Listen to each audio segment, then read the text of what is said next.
Good morning, everyone. Bonjour à tous, mon nom est Pierre Normand et je suis le vice-président Relations extérieures et communications à la Fondation canadienne pour l'innovation. On behalf of the chair of the board and the management team, it is my pleasure. Canada Foundation for Innovation. 23rd annual public meeting. Je vous souhaite la bienvenue à notre 23e assemblée publique annuelle. Et enfin, c'est notre première APA virtuelle. Notre événement se déroule normalement en personne, à Ottawa. Alors, j'aimerais donc ce matin souhaiter la bienvenue à tous ceux d'entre vous qui se joignent à nous pour la première fois de tous coins du pays. Bon, quelques petites annonces logistiques. L'interprétation est disponible tout le long de l'événement. Et par défaut, la séance est basée sur la langue préférée dans votre profil Zoom. Cependant, vous pouviez l'ajuster à tout moment en cliquant sur le bouton « Interprétation » qui se trouve dans la barre des tâches en bas de votre écran Zoom. Au cours de la première, nous présenterons les résultats des activités de la FCI.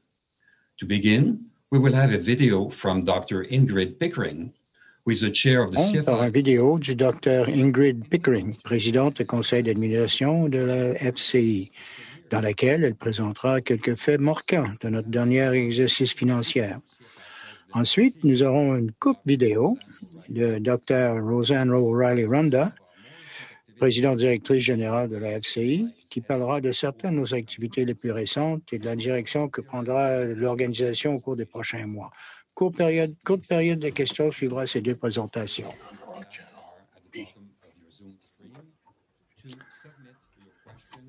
Pour soumettre vos questions dans la langue de votre choix, vous pouviez faire cela à tout moment au cours de cet événement. Dans la deuxième partie de notre programme, nous accueillerons le très honorable David Johnston, 28e gouverneur général du Canada, et le Dr. Catherine Girard, professeur de microbiologie à l'Université de Québec à Chicoutimi.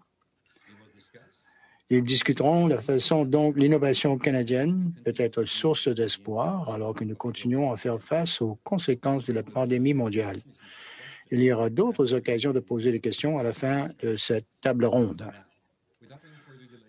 Bon, sans plus en dire, on va passer au message de la présidente de notre conseil d'administration, Dr. Ingrid Pickering.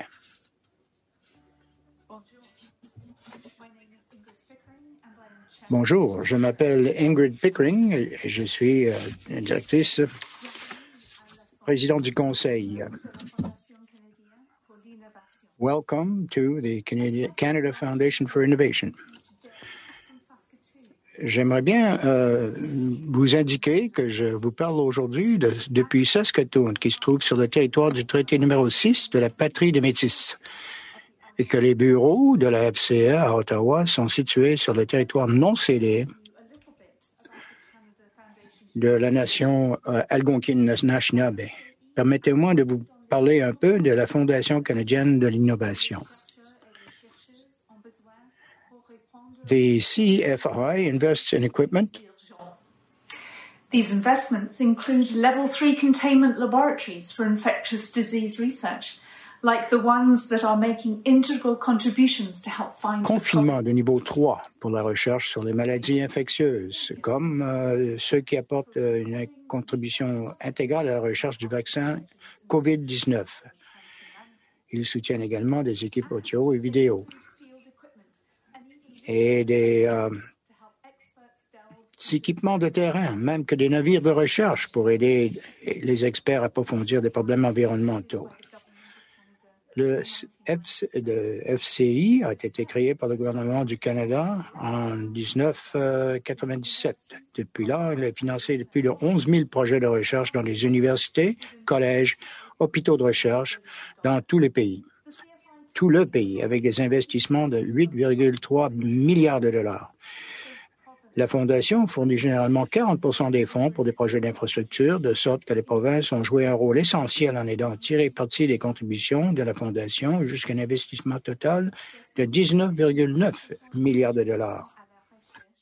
Et je dirais même une contribution essentielle.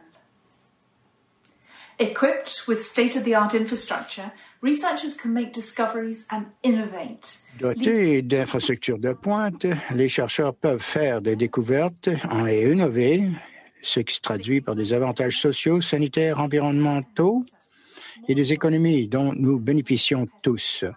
Des choses comme de meilleurs médicaments, un air et un eau plus propre, des emplois et des économies plus compétitives. Nous sommes très fiers de ce que la Fondation accomplit. Dans toutes ses activités, la Fondation reconnaît que l'excellence dans la recherche ne peut être atteinte que lorsque nous disposons d'une communauté de chercheurs équitable, diversifiée, inclusive, qui favorise l'élargissement des perspectives, des compétences et des expériences. J'aimerais prendre un moment pour vous faire part de certaines réalisations au cours de son dernier exercice financier qui a débuté le 1er avril 2019. Vous pouvez trouver plus de détails dans le rapport annuel qui sera affiché plus tard aujourd'hui sur innovation.ca. L'année, en fait, a débuté par le lancement d'un nouveau concours de 400 millions de dollars de fonds phares pour la Fondation, le Fonds d'innovation. Au cours du dernier exercice, la Fondation a également investi plus de 140 millions de dollars dans 540 projets de recherche par l'entremise de fonds des leaders, John Evans, qui aide les universités à attirer et à retenir des chercheurs de talent, et un fonds d'innovation université-industrie qui favorise l'innovation dans les entreprises. L'année s'est terminée sur un exemple frappant de la raison pour laquelle il est important d'investir dans les infrastructures de recherche de pointe et de les entretenir. Alors que nous commercialisons à ressentir les effets de la pandémie mondiale et l'impact sur tant d'aspects de notre vie, nous avons constaté que les laboratoires canadiens étaient bien équipés et toujours prêts à s'attaquer aux nombreuses questions auxquelles il fallait répondre. Outre la recherche essentielle visant à trouver un vaccin et mettre au point d'autres interventions sanitaires pour la maladie elle-même. De nouvelles options aux parents et aux conseils scolaires qui s'efforcent de s'adapter au monde de l'apprentissage en ligne. Material scientists and engineers retooled laboratory equipment. Les scientifiques et les ingénieurs en matériaux ont re-outillé les équipements de laboratoire pour aider l'industrie à produire des fournisseurs médicaux dont on a tant besoin. Innovant pour surveiller l'état de notre santé mentale dans des circonstances difficiles et stressantes et pour promouvoir les bonnes pratiques en la matière. Trying times remind us to be grateful. Les moments difficiles nous rappellent qu'il faut être reconnaissant. Le fait que ces laboratoires aient été créés et soient prêts à fonctionner dans les circonstances les plus urgentes nous rappelle brutalement que le Canada est un pays qui sait combien il est important de soutenir la recherche et d'utiliser pour guider, informer et relever les défis mondiaux. Merci de nous avoir écoutés. I wish you a successful meeting. Thank you, Dr. Pickering, for that excellent presentation. If you have questions for Dr. Pickering, she will be available after. Merci, Dr. Pickering, pour une excellente présentation. Si vous avez des questions pour elle, elle sera disponible après la présentation deuxième du Dr. Runte. Présidente directrice générale de la Fondation canadienne pour l'innovation. Et je suis très heureuse d'être avec vous aujourd'hui pour présenter quelques-unes de nos activités actuelles ainsi que nos projets à l'horizon. Cette année, notre défi le plus important était sans doute la pandémie, qui nous a empêchés de travailler au bureau, mais qui ne nous a pas empêchés de travailler depuis la maison avec efficacité. In March, we had just received the final applications for the $400 million 2020 Innovation Fund competition. En mars, nous venons de recevoir les candidatures finales pour le concours de fonds d'innovation 2020, doté de 400 millions de dollars pour maintenir cette initiative de bonne voie. Nous avons rapidement reconfiguré 91 réunions de groupes d'experts impliquant 349 experts de 23 pays. Et celle-ci était appuyée par notre équipe TI. Tout le monde a travaillé ensemble pour s'assurer de l'intégrité et de la compétitivité même. Les résultats ont été fournis à l'heure à notre conseil. La Fondation était très fière aussi de faciliter le déploiement de personnel qui travaillait dans des installations financées par la Fondation pour se pencher sur de recherches COVID-19. On a pu offrir 500 millions de dollars pour Intervac, pour les tests de vaccins. Nous avions aussi inauguré 2 autres concours par voie de notre fonds d'occasion spéciale pour des universités et des polytechniques. On voulait faciliter le travail des chercheurs qui doivent aussi se concentrer, mettre de côté des tâches ordinaires pour pointer le COVID-19. Le gouvernement du Canada nous a permis d'offrir 27 millions de dollars à ce concours et de renoncer exceptionnellement l'exigence de jumelage des fonds afin de faciliter le déploiement rapide aux chercheurs et de permettre de progresser plus rapidement pour l'acquisition rapide d'équipements requis pour la recherche. Ce concours a offert 27 millions de dollars à 52 établissements et parmi les projets, on avait des biobanques, soutien de recherche sur les effets cardiovasculaires du COVID-19, le développement de revêtements antipathogènes pour les surfaces d'installation publique et les avions, et aussi consacrer l'impact du virus et son isolement sur la population, y compris les étudiants étrangers au Canada. Et de par nos efforts de travailler à distance et travailler virtuellement, et nous avons appris que nous sommes capables d'adopter de nouveaux modèles qui nous aideront à servir de façon plus efficace et la communauté scientifique et notre pays. One of the things that we learned was the use of technology. Une chose que nous avions appris, évidemment, c'est l'utilisation de la communication et la technologie. Comment mieux manipuler et optimiser l'emploi de la technologie. Avec la réunion européenne, il y aura une conférence ici à Ottawa, mais pas à Ottawa, mais de Ottawa.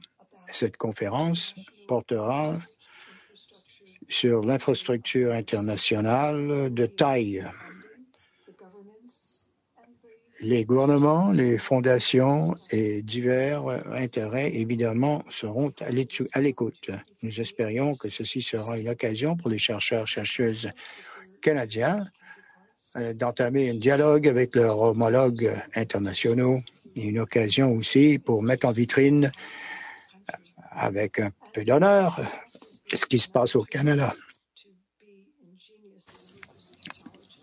Ça nous serait aussi une occasion de démontrer à quel point que nous sommes adeptes avec la technologie. We're working in close collaboration with our partners to ensure the success. Mona Nemer, notre aviseur scientifique en chef. It is now time to turn our attention to the financial report. Maintenant, le moment de tourner aux questions financières pour l'année fiscale qui s'est terminée le 31 mars 2020. Avant d'ainsi faire, j'aimerais vous dire à quel point que nous sommes fiers que pour la 3e année de notre vécu comme organisme, nous avons réussi notre vérification annuelle externe avec honneur. Nous sommes aussi très fiers que Ernst & Young a gagné le concours et seront notre vérificateur ou notre cabinet de vérification pour les 3 prochaines années. Voici les principaux résultats. Ce que vous avez ici, ce qu'on appelle l'état de situation financière, mais couramment, on appelle ça le bilan financier. Et comme vous voyez, l'avoir le plus important sont nos investissements. Actuellement, les investissements sont à 202 millions de dollars. Une légère augmentation de ce qu'on avait l'année dernière, où ce qu'on avait 183 millions de dollars.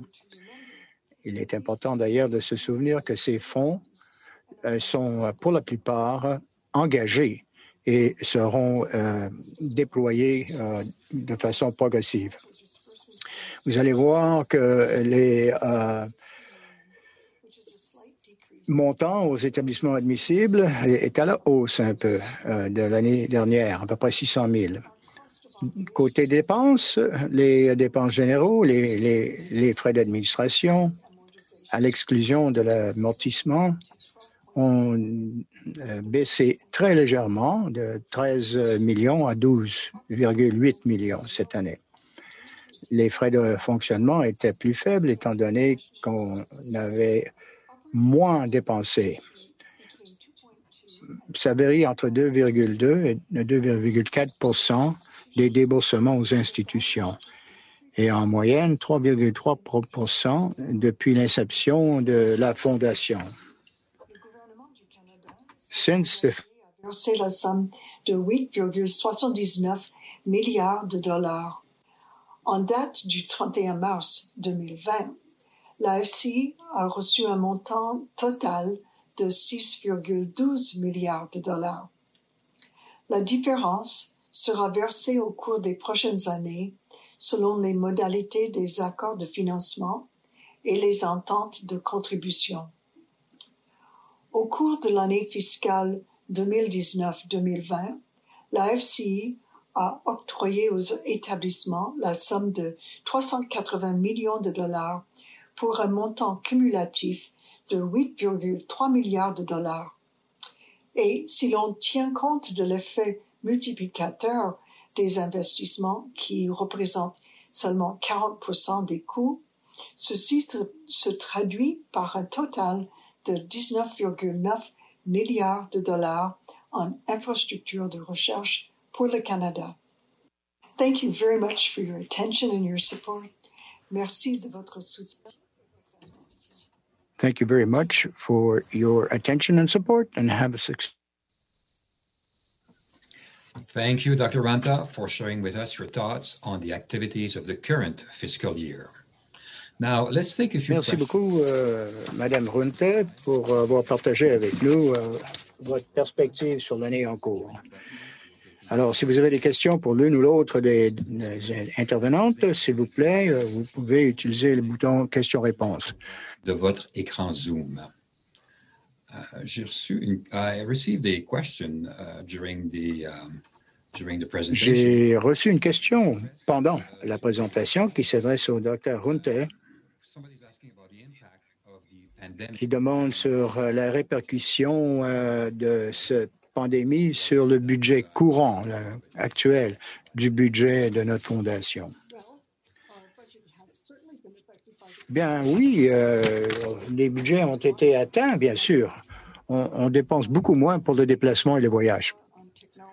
Une autre façon, bien sûr, que la contrepartie, c'est que la technologie nous coûte un petit peu plus cher maintenant parce qu'on est beaucoup plus dépendant sur des moyens de communication numériques. Merci. J'aurais une autre question pour le Dr. Pickering cette fois-ci. C'est une question sur le conseil d'administration, mais reliée à la pandémie. C'est peut-être la question de l'heure. Quel impact a eu le COVID-19 sur les activités des administrateurs et aussi sur la prise de décision collective d'un conseil d'administration? Excellente question. Comme toute organisation, il faut maintenant s'engager formellement à travailler en ligne. Et nous commençons à découvrir comment travailler très efficacement. L'octroi des divers fonds et divers projets. On s'est rencontrés beaucoup plus souvent d'ailleurs, virtuellement bien sûr, pour donner notre accord et notre approbation au déploiement de celle-ci. Et en respectant les délais de la FISC.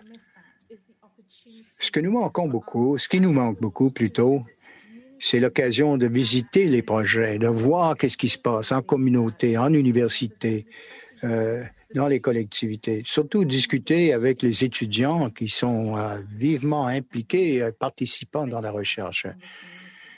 parce qu'il y a des fortes répercussions positives sur la collectivité. Aussitôt que c'est possible, on va reprendre nos visites. Thank you for an excellent question. Je cherche toujours des questions, s'il y en a, de notre public. Je vais attendre quelques minutes et ensuite, on va peut-être... Bon, vente aux enchères, une fois, deux fois, trois fois. C'est parti, on continue. Merci de vos questions. Bon, c'est maintenant mon plaisir de vous présenter notre panel d'experts. Microbiology à l'Université du Québec à Professeur de microbiologie à l'Université de Québec à Chicoutimi, où elle étudie l'écologie microbienne de l'Arctique en mutation.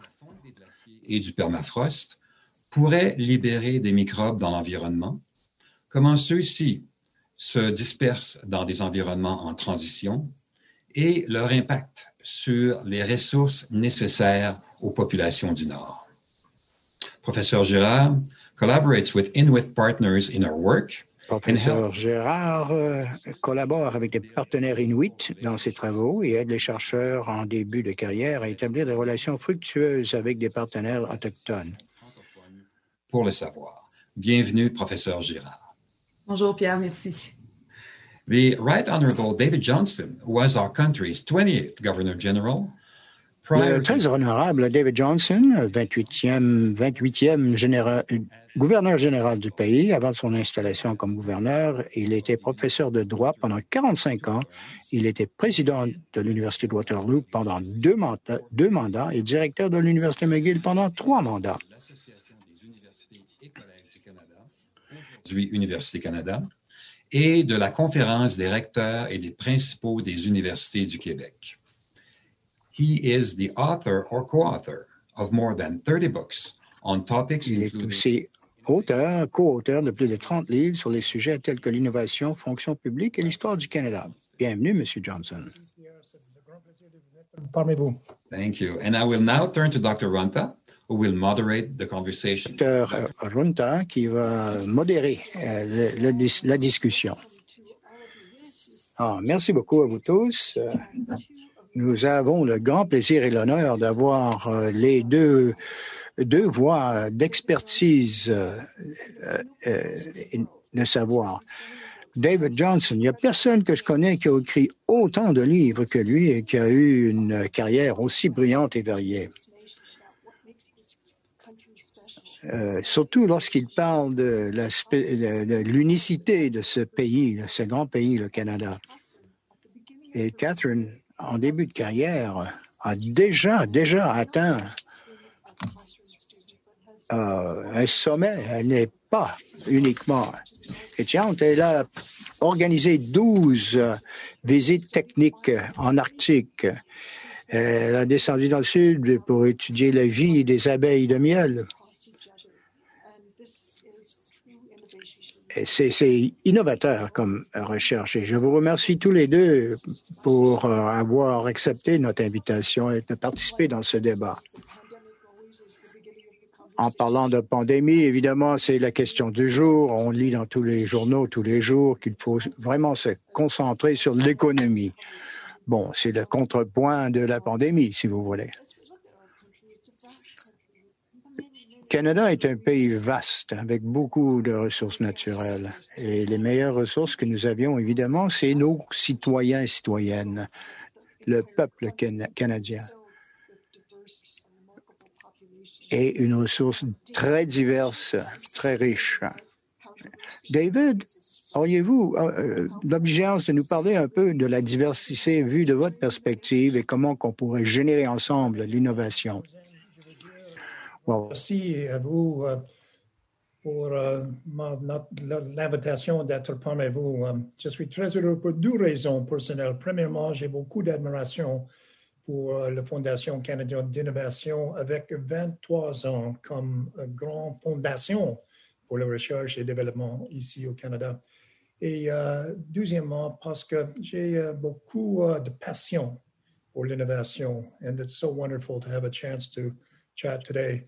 And in that so thoughtful introduction, you mentioned books, Roseanne, but you didn't mention... des livres. Vous n'avez pas parlé de mes traités juridiques. Il y en a plusieurs, mais c'est vraiment des livres pour le chevet. Vous savez, si vous avez d'ennui à vous endormir, prenez un de mes textes juridiques. Bon, diversité auprès des Canadiens. Il y a deux perspectives. On peut voir passer à l'innovation. Si une population est trop homogène, c'est très difficile, ça devient statique. Alors, ce qu'il faut, évidemment, c'est une incitation à l'action. Deloitte a fait une étude sur telle question, l'entrepreneuriat surtout. Alors, on parle de quoi? On parle d'entreprises qui peuvent passer de la diversité à quelque chose qui est exclusif. Ils peuvent attirer et retenir des talents. Ils sont beaucoup plus innovatrices parce qu'ils ne craignent pas d'essayer. La perception et les résultats, parfois, c'est pas tout à fait la même chose. Les intrants, c'est la diversité et les extrants et l'exclusivité. Vous savez, dans mon monde, on avait la possibilité de rencontrer les nouveaux diplomates en arrivant au Canada. Il y a des cérémonies 1 ou 2 fois par mois pour assurer qu'il n'y a pas trop d'attente. Et on peut partager quelques conversations avec les ambassadeurs. Si vous allez à un événement, venez au gala, à la fête, à Rideau Hall. Et il venait patiner sur la patinoire la plus ancienne de tout le Canada, en effet, avec une donation avec une fabrique à glace artificielle. Ces gens n'ont jamais patiné de leur vie. Et il apprenait vite. Ou on allait en traîneau s'il y avait de la neige. Invité pour le banquet. Ensuite, il faisait la danse en carré, rustique un peu. Alors, on invitait à pas une danse, mais la danse. L'invitation de danser, c'est quelque chose. Alors, vous avez des diplomates de partout au monde faisant cette danse très traditionnelle. On avait des violonneux qui venaient chanter et encanter, en anglais comme en français, tous les mouvements qu'il faut faire, dos à dos, etc. Et les photos, mon Dieu, ces gens prenaient un tas de photos. Ils disaient, quel pays inclusif le Canada, franchement. Une autre anecdote, pas une anecdote, mais j'aimerais souligner l'importance de passer des résultats à la projection ou la perception des résultats. Il faut vraiment optimiser l'inclusivité et la diversité. Encourageons les gens qui ont des antécédents mixtes, différents, afin qu'on puisse mélanger les gens, les encourager à aller chercher dans leur propre tradition aussi, et de les présenter pour une synthèse collective qui est beaucoup plus productive. Excellent, excellent, merci. Alors, et there are various inclusif et on poursuit ces différentes façons de savoir. Est-ce que cela va avancer la science? Est-ce que ça peut contribuer à une amélioration de notre vie, non seulement économique, mais de notre santé, de notre existence dans cet environnement fragile où on vit? Oui, certainement. Et merci beaucoup, Roseanne et David, pour cette belle opportunité de discuter avec vous ce matin. C'est un honneur de pouvoir être parmi vous pour cette réunion. Absolutely, I think inclusivity. Et absolument, l'inclusivité doit comprendre la reconnaissance qu'il y a diverses façons d'apprendre. Comme David nous le dit, on n'invite pas les gens à la danse, il faut les inviter à danser aussi. Alors, inviter quelqu'un à danser, c'est de reconnaître les différences dans des systèmes de savoir. C'est une reconnaissance aussi qu'il y a différentes façons qu'on peut mesurer la réussite. Il faut être prêt d'écouter, de tendre l'oreille et de essayer de vivre un peu ces différences. À mon avis, c'est absolument essentiel. Il faut la participation de toutes sortes de personnes, de toutes sortes de secteurs, de perspectives différentes.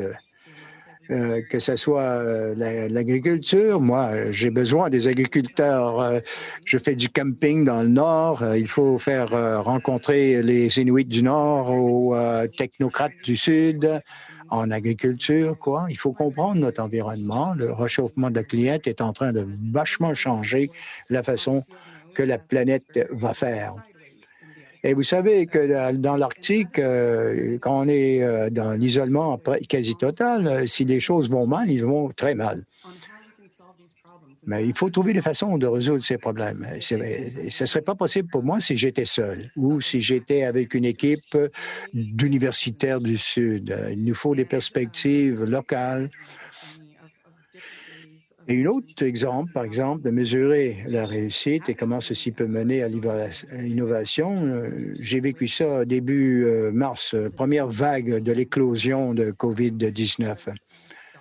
On a mis un stop abrupt sur toute recherche parce que la sécurité, la santé, tout s'est arrêté pour un certain instant. D'autres collègues de l'Université Laval, par exemple, ont reçu un coup de fil des gens de l'Arctique. Ils exprimaient des craintes pour la sauvagine qui est en migration tous les années. Habituellement, ils hivernent dans l'État de New York. Et c'était le point chaud pour cette éclosion COVID-19. On ne savait pas à ce moment-là si c'était peut-être transmissible de façon avicole. Alors, ils s'inquiétaient beaucoup. Pour eux, ils en ont besoin pour vivre. C'est leur nourriture traditionnelle. Avec toutes les ressources limitées, etc., on a mené un projet très innovateur.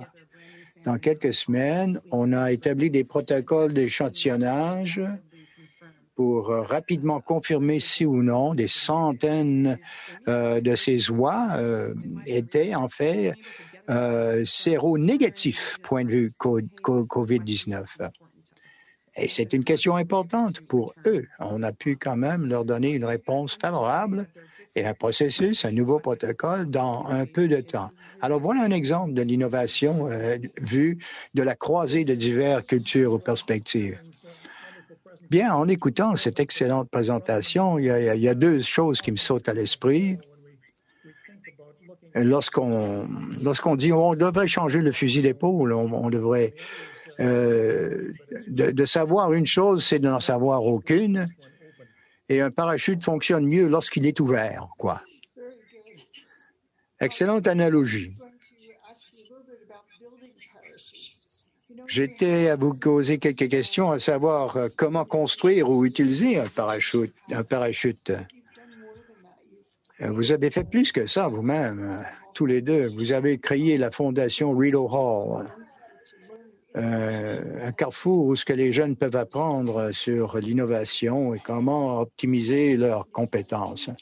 À quel point c'est important? Parlez-nous un peu de votre souhait de prendre une tradition canadienne afin de s'assurer qu'on peut la reprendre. Merci bien de cette occasion, Roseanne. Premièrement, la Fondation Rideau Hall découle de mon premier discours en condition. J'ai parlé l'appel au service, un pays empathique. Cet appel au service, c'est une responsabilité de citoyenneté. Un peu plus tard dans mon mandat, gouverneur général, c'est très traditionnel, c'est un peu formaliste. On a décidé quand même d'établir une fondation pour établir un réseautage innovation était un des piliers de celle-ci. J'ai écrit quelques livres là-dessus d'ailleurs. Mais un peu de préambule, si vous voulez, sur la nature collaborative de l'innovation. C'est Tom Friedman, dans son dernière œuvre, Il parlait des conséquences de la révolution numérique avant la pandémie nous a frappés. Il disait, l'éducation, c'est clé, c'est fondamental, c'est la pierre angulaire. Et les jeunes, la façon qu'ils voient le monde, c'est très important. Vous savez que l'alphabétisme de base est très important, mais la numératie, maintenant, compte la numérisation. C'est très important d'être compétent en codage, par exemple, aujourd'hui. C'est la nouvelle littératie.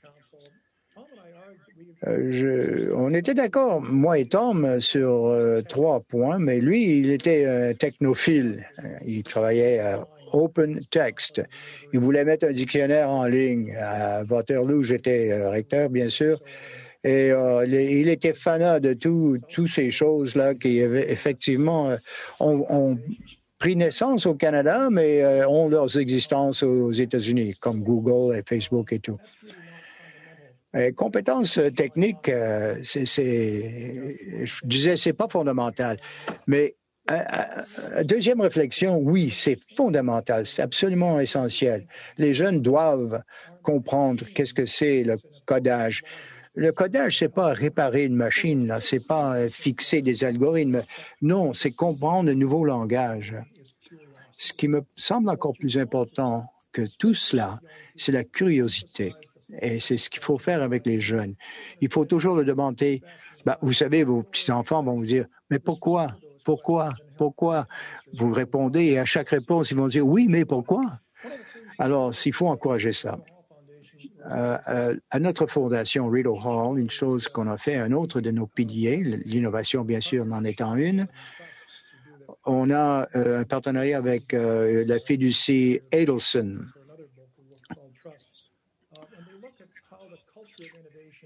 La culture de l'innovation est toujours sous la loupe au Canada, à la hausse, à la baisse, quoi. Avant la pandémie, 80% des répondants nous disaient que l'innovation est importante mais difficile. Et 71% des répondants concluent que ça vaut la peine, même que si c'était difficile. Nous croyons à l'innovation, mais nous avons des difficultés de le mettre en application. Alors, si on peut se sortir de notre paresse, si on peut dire, on a écrit un livre, on a identifié une centaine d'innovateurs, créateurs au Canada pour les reconnaître, pour les célébrer, quoi. On est arrivé à 100 très tôt. On n'avait pas une base de données, on l'a créé avec le Conseil canadien de recherche. Le 150e anniversaire en 2017, on a dit, 150, pourquoi pas? On a trouvé 297 et on a dit, non, on ne peut pas en mettre plus que 300 dans un livre. Alors, 297 personnages ont figuré dans cette œuvre, ce livre, et ensuite, on a créé un site web pour en ajouter quelques centaines de plus. Alors, voici la chose intéressante. On a créé une version juvénile pour ados et jeunes étudiants. Il se trouve dans toutes les bibliothèques scolaires au pays et en partenariat avec une des universités. On a préparé 1000 plans de leçons pour mettre en vitrine, pour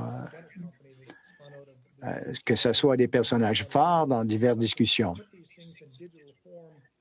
Toute la numérisation de tout cela nous a permis d'établir toutes sortes de cursus. Comment qu'on peut enseigner l'innovation aux jeunes? Bon, pour conclure, on a eu tellement de plaisir à observer les experts enseigner l'innovation. On était à Waterloo à un point. En groupe de 3, les étudiants prenaient Alexander Graham Bell, le téléphone qui a été inventé au Canada, en vers 1885. Et on a demandé aux jeunes de préparer des annonces publicitaires pour la vente de ces téléphones à cette époque-là.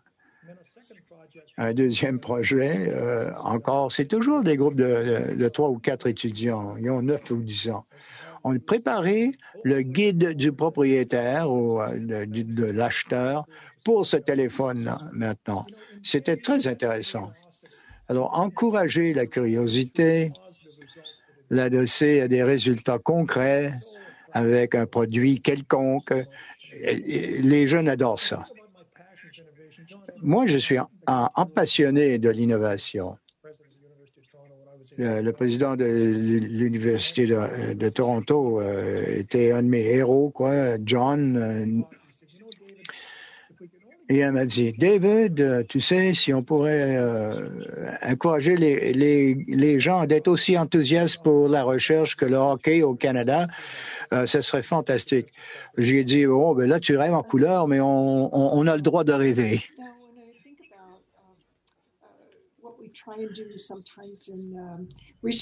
En réfléchissant à ce qu'on nous essaye de faire, que ce que nous essayons souvent de faire dans le monde universitaire, c'est un petit peu comme traverser la frontière internationale. On apprend une façon différente d'apprendre. C'est dans intersections, l'intercalage de ces deux mondes, trois mondes différents, où ce que la marmite ébouille. Les gens vont mettre de côté leur perspective, ils vont essayer de comprendre l'autre pour résoudre un problème particulier. Alors, vis-à-vis COVID-19 et les répercussions, les contraintes que ça nous impose, ceci nous a aussi rappelé qu'on devrait travailler ensemble. Ensemble, on va réussir. À part, je pense pas. Alors, voulez-vous tenter une réponse, Catherine? De valeur et de positif qui sort de la recherche interdisciplinaire. Je crois que c'est une manière de lever le voile sur une nouvelle manière de répondre à des questions et même à des nouvelles questions. Si je prends l'exemple, avant de revenir à la COVID-19, dans ma propre discipline, donc la recherche sur les changements climatiques en Arctique, on parle beaucoup, par exemple, de la fonte des glaces qui ont des répercussions à l'échelle du globe. Donc, on s'inquiète énormément de l'augmentation des niveaux de la mer, etc. Par contre, on réalise plus souvent qu'il y a d'autres manières de considérer les conséquences de ces perturbations-là. Donc, la fonte des glaces dans le Nord n'a pas les mêmes conséquences du tout sur le quotidien des gens. Donc, c'est la grande Sheila Watt-Cloutier qui a dit, je paraphrase, mais ice isn't just part of the landscape, it's our highways, it's our training ground, it's part of our life. Highway, Contexte-là, la perte de la glace a une toute autre portée. Et puis, je crois que c'est en intégrant différentes disciplines, des différentes perspectives, qu'on arrive à mieux comprendre l'ampleur du problème. In the case of COVID-19 research more specifically, I think that all the news that we've been hearing in the last few weeks about potential vaccines demonstrates the importance of international collaboration and working together. And here in Canada, on espère d'un vaccin a vraiment motivé, incité la collaboration davantage. Plusieurs ont participé dans le concours, comme vous avez dit, votre concours récent, on a eu aussi des gagnants à l'Université de Chicoutimi. J'ai des collègues en recherche santé, etc., qui travaillent ensemble pour identifier des façons nouvelles de voir le COVID-19. Si on peut identifier des gens qui sont plus susceptibles que d'autres et les catégoriser. Le microbiome, vous savez, les microbes qui vivent sur notre peau, dans notre estomac, dans nos entrailles, on peut comprendre parfois qui est plus vulnérable à les coronavirus. Bien, ce groupe, cette équipe a trouvé des pistes pour cette question. La recherche interdisciplinaire est absolument essentielle. C'est la seule façon de confronter les grands défis de l'heure qui nous confrontent. Oui, si vous me permettez un petit suivi ici, j'aimerais lui offrir mes louages, mes hommages. Tom et moi, on écrivait ensemble le premier livre sur l'innovation et on était étonnés, je ne sais pas pourquoi, les exemples qui provenaient de l'Amérique du Nord précoloniale, le kayak, le gilet de sauvetage. Ces deux ont été inventés par les peuples autochtones. La description de la neige, vous savez, dans la culture inuite, il y a une vingtaine, une trentaine de mots pour quel genre de neige. Toute une grande gamme, une palette de descriptions. L'igloo même. C'est un design d'ingénierie tout à fait précis. La Fondation Rideau Hall, on a un prix Inspiration. Catherine nous aide aussi à promouvoir. C'est une fondation, 60 millions de dollars qui appuie les aventuriers et les projets dans le Nord, dans le Grand Nord. Un autre élément, on a commencé le prix pour l'innovation au gouverneur général en 2016 et la première année, il y avait un chercheur de l'Université de Montréal qui avait développé un système de logiciel qui pourrait enregistrer les langues parlées qui ont qu'une version orale. Il n'y a pas d'écrit, il n'y a pas d'alphabet. On a capté alors la bande audio sonore et elle a pu, à partir de ces bandes, créer une grammaire, une syntaxe, et un dictionnaire et même une alphabet phonétique. Alors voilà des choses qu'on apprend si nos esprits, nos intellects sont ouverts, comme le parachute, quoi. Ça me permet aussi de parler de la collaboration et l'innovation vis-à-vis de la COVID. On va écrire un livre qui s'appelle « Empathie ». Empathie, c'est pas la sympathie. Empathie, sympathie, c'est que je suis triste parce que vous avez perdu une perte quelconque. Empathie, c'est je vais faire quelque chose pour vous aider à traverser cette impasse. Alors, empathie. Il faut passer de le moi à le nous. Il faut penser d'autrui. Il faut embrasser autrui. Et lorsque des situations se présentent, on vit dans une période très turbulente. Peter Drucker a dit, en époque turbulente, le danger le plus important n'est pas la turbulence, c'est de traiter de la turbulence avec des idées du passé. Vous savez, la pire chose qu'il faut faire parfois, c'est de s'arrêter, se protéger, de s'embarrer et refuser de reconnaître ce qui se passe à l'extérieur. C'est un obstacle. Et ça prend beaucoup d'empathie. C'est-à-dire, il faut se mettre dans les bottines de l'autre, c'est tout. Ça demande une grande collaboration. Très bien, David. Très bien dit. Bonne analogie. Là, ça me rappelle qu'on devrait donner l'occasion peut-être au public de poser des questions. Voilà, on va lancer l'appel aux questions. S'il y a des gens qui nous écoutent, sans doute, il y a quelqu'un qui a des questions. Et allez-y avec le chat ou le bouton questions-réponses. Je passe en onde, oui? Oui, on vous entend. Moi, j'ai une question pour Catherine. C'est pour voir qu'est-ce qui se passe dans le Nord pour la COVID-19. Quelle est la différence dans les répercussions, les conséquences, les séquelles du COVID dans le Nord? Évidemment, ça va être variable parce que chaque région est différente, mais superbe question. Et comme chercheur dans le Nord, on y réfléchit souvent. C'est notre quotidien, quoi.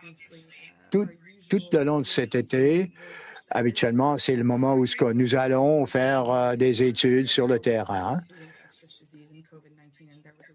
C'est une écologie très fragile très vulnérable vis-à-vis des contaminations virales. Alors, on n'a pas pu passer trop cet été. Mais aujourd'hui, nous voyons tellement de changements vraiment fondamentaux. Le COVID, oui, il y en a, mais le changement climatique est rampant. On a vu une tablette de glace qui a complètement s'est complètement déconfiturée au mois d'août. Les glaces ont brisé.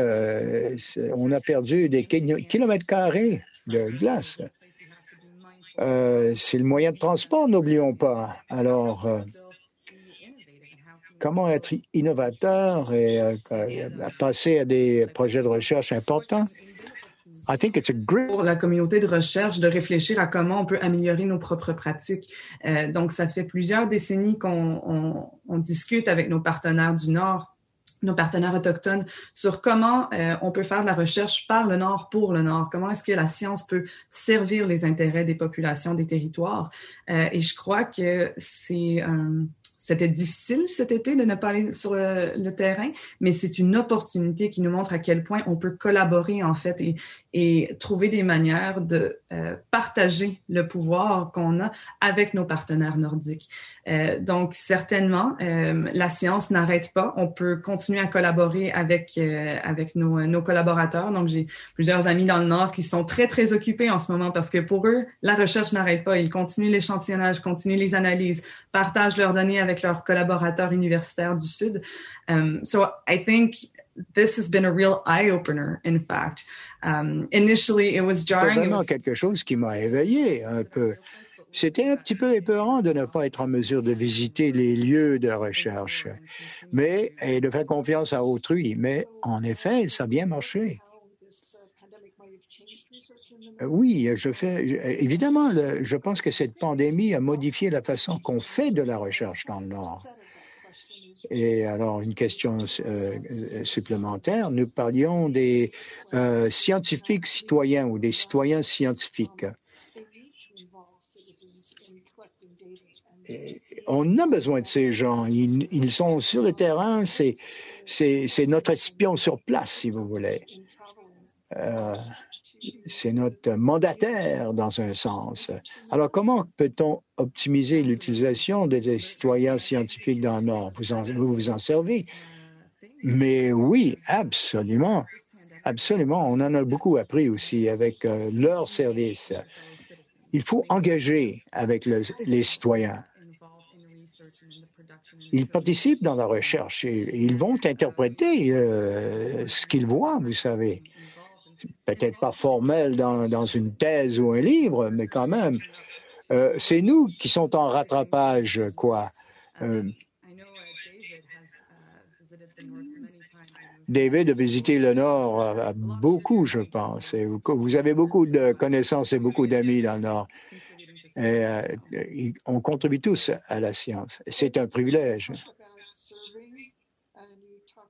Vous avez parlé de service, de voir une perspective avec un nouvel œil. Vous avez parlé de danser et de danser ensemble, quoi. Vous avez fréquenté le milieu universitaire pendant des décennies. Il y a eu des crises peut-être pas aussi globalisées qu'une pandémie comme COVID-19, mais est-ce qu'il y avait des occasions, des crises, des instants d'embouteillage peut-être qui ont forcé les gens à travailler ensemble de façon collaborative, qui ont fait ses preuves? Oh, oui, absolument, beaucoup, beaucoup. Écoutez, je suis en sabbatique de mon cabinet d'avocat. C'est une 60aine d'années lorsque j'ai rentré là, comme petit garçon, un blanc-bec. Mais l'université, vous savez, la théorie d'une université, c'est excellent. C'est d'encourager la pensée, la rationalité, l'analyse objective, mais quand même avec une saveur d'empathie. Mais lorsqu'on confronte une tragédie, une situation, une crise, on réagit toujours de façon collaborative. On ne peut pas le faire seul. Bon, coupure budgétaire, par exemple, les étudiants internationaux, il n'y en a pas cette année. On ne peut plus envoyer les Canadiens à l'étranger non plus pour étudier. Mais ensemble, nous avons tous vécu les conséquences. Alors, en coopération, en collaboration avec d'autres, on arrive à des solutions. Et évidemment, on ne peut pas donner tout satisfaction à toute participation. Il y a du donnant-donnant. Si nous regardions l'humeur de la politique aujourd'hui, il faudrait peut-être un nouveau parti politique qui est axé sur la patience, la vérité, la tolérance. C'est comme ça qu'on confronte une crise et qu'on la surmonte. C'est pas comme Moïse qui monte le mont et puis il redescend avec les tablettes, avec les commandements, quoi. Une question de crise, typiquement, mais j'aimerais revenir à ce qu'avait dit Catherine sur le Nord et cet apprentissage. Le prix maximal l'année dernière, $1 million, je pense, était pour l'éducation de petite enfance, où le Canada est un pionnier. Et les nourrissons, jusqu'à, je ne sais pas quoi, 7-8 ans, apprennent de façon différente. On n'en sait pas assez encore là-dessus. Il y a 2 jeunes femmes à Pond Inlet, l'île Baffin, nord-nord-nord, ont terminé leurs études à Iqaluit et dans le sud par après, au collège arctique aussi à Iqaluit. Ils ont rentré dans leur village natal, ils ont commencé une crèche pour prendre des nourrissons, des petits bébés là, jusqu'à l'âge de la maternelle. Et c'était la méthode Montessori d'éducation. La méthode Montessori insiste qu'on parle dans la langue maternelle. Montessori, c'est l'apprentissage, l'exploration, l'autonomie d'explorer, etc. En Inuktitut. OK. Bon. On a établi un 2e centre pour l'éducation des petites enfances à Iqaluit, d'une fois de plus, utilisant des diplômés de collège arctique. Et on a étendu ceci dans les 14 hameaux de Nunavut. 14 collectivités, hameaux, quoi. En Inuktitut, utilisant les méthodes Montessori, utilisant le milieu et l'environnement et le contexte local. La chose qu'on fait dans les écoles lorsque c'est régimenté, c'est on leur apprend comment ne pas apprendre. Alors, parfois, en réponse à une crise, la crise, disons, de changement climatique, ça démontre clairement que les Canadiens sont très bons collaborateurs. Un des premiers, le gagnant était Jeff Laws. Il est ingénieur et c'est les piles ou les batteries lithium, les ions de lithium. Ça fait une batterie, une cellule qui est moins chère, plus robuste, plus longue vie et moins coûteuse. Et il est impliqué maintenant avec Tesla, qui évidemment fait non seulement les piles, mais aussi les voitures, quoi, l'automobile. L'année dernière, le prix Nobel en chimie a été gagné par 2 théoreticiens de cette batterie lithium-ionique. Mais Jeff aurait dû être le 3e gagnant de ce prix parce qu'il a contribué, c'est un peu comme Rutherford McGill dans les années 90 avec sa théorie de la fission atomique. Il a gagné un prix en Angleterre, mais les applications ici au Canada, il inclut cobalt, les dispositifs médicaux là, pour les traitements de cancer. Nous sommes tous innovateurs au Canada. Les Canadiens sont forts inventifs. Le défi, bien sûr, c'est de le commercialiser. Je veux vous remercier tous les deux. C'était une inspiration. Il n'y a aucun autre mot qu'on peut dire. On ne peut pas vous écouter, vous entendre sans vouloir aller à l'attaque sur la piste de l'innovation. Nous avons des champions de l'innovation au pays, comme vous deux, quoi. Et vous nous inspirez. Merci énormément du fond de mon cœur à tous ceux qui nous écoutent. The pleasure was all mine, Roseanne. Thank you. Merci.